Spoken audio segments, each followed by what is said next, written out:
ওয়ালাইকুম আসসালাম। আমি ভালো আছি আলহামদুলিল্লাহ। আপনিও ভালো আছেন আলহামদুলিল্লাহ। আপনি কোথায় যাচ্ছেন? আমি একটু বাইরে যাচ্ছি। ঠিক আছে, আবার আসবে। ঠিক আছে, দেখা হবে। আল্লাহ হাফেজ। আল্লাহ হাফেজ। स्टॉक मार्केट में हो रहा है सिर्फ loss. If you want to make a profit in the stock market, then this video is for you.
আসুন বয়স্কদের প্রতি সম্মান প্রদর্শন করি, সুন্দর সমাজ গড়ি।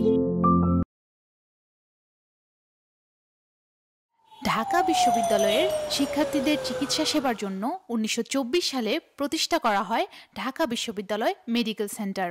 কিন্তু এই উদ্দেশ্য কতটুকু পূরণ হচ্ছে আমরা জানব শিক্ষার্থীদের কাছ থেকে। মাঝে মাঝে এসে একটু বসে থাকতে হয়, আর কর্মচারীরা এত বেশি পরিমাণ আসেন যে ওদের ভিড়ের মাঝে মাঝে আমরা পাই আর কি, আমাদের এই জন্য সময় লেগে যায়। আসছি তো অনেক আগে, আর এখানে অনেক বিলম্ব হচ্ছে। ডাক্তাররা মানে যে একটা ফ্রেন্ডলি ব্যবহার থাকবে সেটাও পাচ্ছি না। বিশ্ববিদ্যালয়ের শিক্ষার্থীদের অভিযোগ ও আমাদের পূর্বানুমানের ভিত্তিতে আমরা চলে এসেছি ঢাকা বিশ্ববিদ্যালয়ের মেডিকেল সেন্টারে। দেখার চেষ্টা করব অভিযোগের সত্যতা কতটুকু। প্রথমেই আমরা গিয়েছিলাম ডাক্তারদের শিডিউল রোস্টারের দায়িত্বে থাকা অফিস সহায়ক মামুনুল হকের কাছে। বৃহস্পতিবার শিডিউলে দেওয়া আছে সকাল 7:30 থেকে 3টা পর্যন্ত 7 জন ডাক্তার থাকবেন, কিন্তু বাস্তবতা ভিন্ন। একদিন আর ডাক্তার সারাদিন উনি 2.5 মাসের ছুটিতে। আচ্ছা, তাহলে তো আচ্ছা, আরেকজন নাই। সদুত্তর দিতে পারলেন না কর্মকর্তা। দায়িত্বে থাকা মামুনুল হকের মতে 3 জন ডাক্তার ছুটিতে, 4 জন ডাক্তার ডিউটিরত, কিন্তু সেখানে আমরা 4 জন ডাক্তারের মধ্যে 2 জন ডাক্তারকে পাইনি। কর্তব্যরত চিকিৎসক রাজিয়া বেগম উপস্থিত ছিলেন না হাসপাতালে। তিনি গিয়েছিলেন মোহাম্মদপুরে কল ডিউটিতে প্রক্টরের শাশুড়িকে দেখতে, যা বিশ্ববিদ্যালয় মেডিকেল সেন্টারের নিয়ম বহির্ভূত। মাহমুদা ম্যাম এখন আসলে রাজিয়া ম্যাম তো গেছে মোহাম্মদপুর পেশেন্ট দেখতে গেছে, কলে গেছে। হ্যাঁ, সকালতে ডিউটি না, ডিউটি আমাদের যে প্রক্টর স্যার ওনার যে মা নাকি অসুস্থ, ওনাকে দেখতে গেছে, কল নিয়ে চলে গেছে। কল মানে হচ্ছে রোগী দেখতে গেছে। কোথায়? এটা হলো মোহাম্মদপুর। না, কিন্তু এখন হচ্ছে এটা কি মানে ইউনিভার্সিটির সারা বাইরের কোনো লোক দেখানো হয় না, মানে ইউনিভার্সিটির টিচার দেখতে গেছে। এটা কি সিস্টেম যে আপনাদের? হয়, এটা সিস্টেম। এই ভদ্রমহিলা আমাদের ভুল নিয়ম বুঝালেও বিশ্ববিদ্যালয় নিয়ম বলছে ভিন্ন কথা।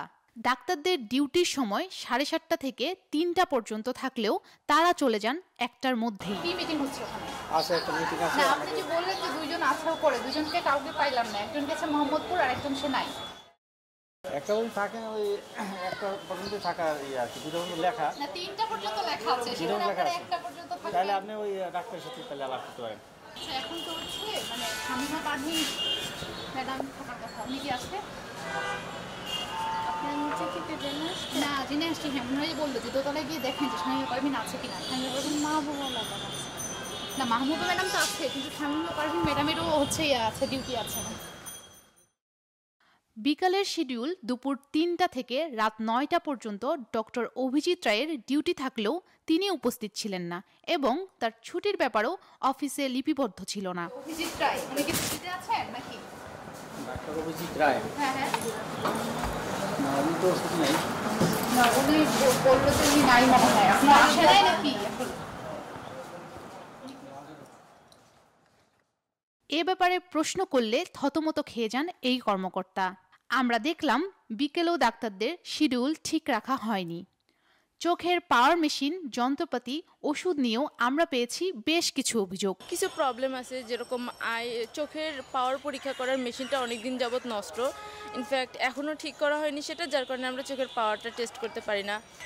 এটা আমার আসে তো 2-3 মাস হয়ে যাচ্ছে। তার আগে যেহেতু নোটিশটা দেওয়া হয়েছে, তার মানে তার আগে থেকে মিনিমাম 4-5 মাস এরকম আই হোপ। আমাদের অনুসন্ধানের পর বিভিন্ন সমস্যা নিয়ে আমরা কথা বলেছি চিফ মেডিকেল অফিসার হাফিজা জামানের সাথে। আর মানুষ হলো তোমার 16-17 জন, এই 16-17 জন ডাক্তার দিয়েই তোমার 24 ঘন্টা রাউন্ড দি ক্লক তোমাদের কাজ করাতে হবে। আমারও কথা আছে যে তোমরা মানে 7 দিন আগে থেকে ছুটির দরখাস্ত দিবা, কারো কোনো প্রয়োজন হঠাৎ করে বললে সমস্যা। মেডিকেল সেন্টারে না থেকে কল ডিউটিতে যাওয়ার নিয়ম আছে কিনা সে ব্যাপারে আমরা জানতে চেয়েছিলাম সিএমওর কাছে। ক্যাম্পাসের বাইরে ডাক্তাররা যাবে না, আমরা কিন্তু রেসিডেন্সি, আমরা তোমাদের হলে যারা থাকে তাদেরকে দেখবো। এখন কথা হলো যে কোনো টিচার মানে যে কোনো ভাবে প্রভাব বিস্তার করে বা ক্ষমতা বলে যে কোনো ভাবে আমাদেরকে বাধ্য করে যেতে হবে। প্রধান মেডিকেল অফিসার কিছু অভিযোগ স্বীকার করলেও কিছু সীমাবদ্ধতার দায় চাপিয়ে দিয়েছেন বিশ্ববিদ্যালয় কর্তৃপক্ষের উপর। একটা ঢাকা বিশ্ববিদ্যালয়ের মেডিকেলে ঢাকা বিশ্ববিদ্যালয়ের বাহিরের কেউ এসে সেবা নেবে, সেটা আমি একেবারে মেনে নিতে পারি না। এটা বিশ্ববিদ্যালয় মেডিকেল যেহেতু শিক্ষার্থীদের সেবার জন্য করা হয়েছে, তাই এখানে থাকবে সেবার এক সুষ্ঠু পরিবেশ, সেটিই কাম্য। ঢাকা বিশ্ববিদ্যালয় মেডিকেল সেন্টার থেকে Humaira Himu, television, film and photography বিভাগ, ঢাকা বিশ্ববিদ্যালয়।